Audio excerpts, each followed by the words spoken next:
سلام بچه ها، امروز اومدیم براتون 3 تا کار تو GTA انجام بدیم.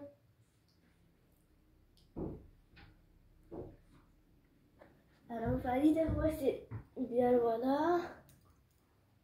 خب بچه شما برای چند تا کار انجام دادن اول شما دکمه وسط بازی رو نگه میدارید تا این گزینه براتون بالا بیاد.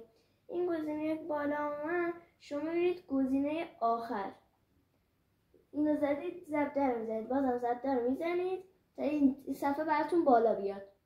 این صفحه که براتون بالا اومد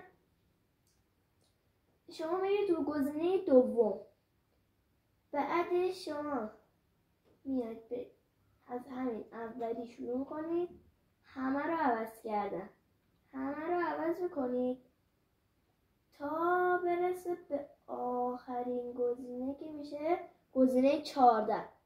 باز شما دایره رو میزنید، اینجا شما شخصیت 4 رو میتونید بردارید. مثلا من پلیس دارم.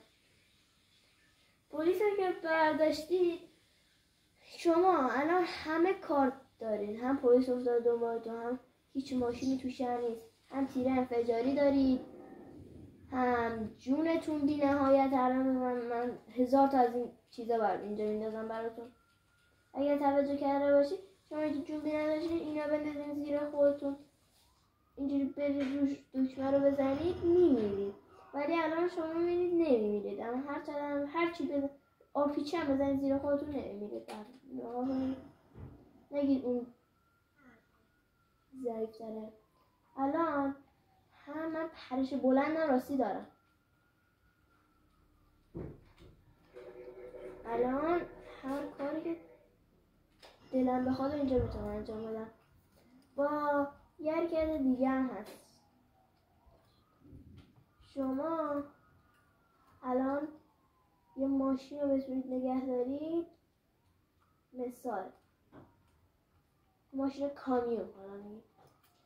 شما میاد الان یه ماشین برمی‌دارید، حالا یه کامیون اینجا پیش رو میام ماشین رو ازش میگیرم. اگه توجه کنید ماشین من با حضرت بدبختی رو میره، انگاری لاستیکاش کاتافیه.